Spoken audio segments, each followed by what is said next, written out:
প্রিয় দর্শক, আসসালামু আলাইকুম। তো দর্শক, আপনাদের প্রীতি ও শুভেচ্ছা জানিয়ে শুরু করছি আমাদের আজকে নতুন এক ভিডিও। তো দর্শক, আজকে আমরা এক অসহায় মেয়ের জীবনের গল্প তুলে ধরবো, যার নাম হচ্ছে ফাতেমা। তো ফাতেমা অনেক আগেই বিয়ের বয়স হয়েছে, কিন্তু ফাতেমা তার খালার কাছে থাকে। তো তার বাপ মা ছিল, কিন্তু তার বাপ মা রোড অ্যাক্সিডেন্টে একসাথে মারা যায়। তো ফাতেমার আর দেখার কেউ ছিল না, এই জন্য তার খালা তাকে মানুষ করেছে। তো ফাতেমা বেশি পড়াশোনা করতে পারেনি, কারণ তার খালার অবস্থা বেশি ভালো না। আর খালুও ফাতেমাকে যখন তার খালা রেখেছিল তার বাসায়, তার খালু তাকে দেখতে পারতো না। তো এই জন্য ফাতেমার খালা তাকে তেমন একটা শিক্ষা দিতে পারেনি।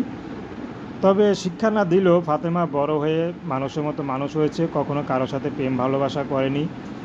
তো ফাতেমার এখন বিয়ের বয়স হয়েছে, কিন্তু বিয়ে হচ্ছে না, বয়সও হয়ে যাচ্ছে এদিক দিয়ে। তো ফাতেমা খুব চিন্তা করে যে এখন কি করবে, কার কাছে যাবে। তার তো দাঁড়ানোর মতো কোনো জায়গা নেই, তার তেমন কোনো আত্মীয় স্বজনের সাথে যোগাযোগ নেই, বা তেমন ভালো কোনো আত্মীয় স্বজন নেই খালা ছাড়া।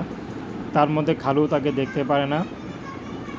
তো এখন ফাতেমা টুকটাক হাতের কাজ করে, তা দিয়ে কোনো মতে তার খরচটা চলে। তো এখন ফাতেমা খালা তাকে বিয়ে দিবে, কিন্তু অভাবের কারণে তার বিয়ে হচ্ছে না। তো এখন ফাতেমার দায়িত্ব কে নেবে? এখন ফাতেমা ইউটিউবে আসছে, যদি কোনো বিবাহিত পুরুষও তাকে বিয়ে শাদী করতে চায়, তাহলে ফাতেমা বিয়ে করবে। বা তার ঘরে যদি স্ত্রী না থাকে, বা একটু বয়স বেশি হোক, ফাতেমা তাকে বিয়ে শাদী করে নেবে।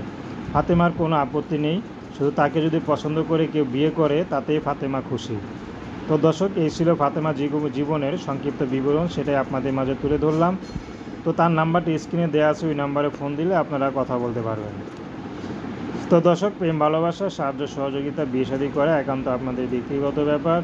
তো আসুন আমরা 5 ওয়াক্ত নামাজ পড়ি, সর্বদা দেশের সেবা করি। আসসালামু আলাইকুম ওয়া রাহমাতুল্লাহি ওয়া বারাকাতুহু।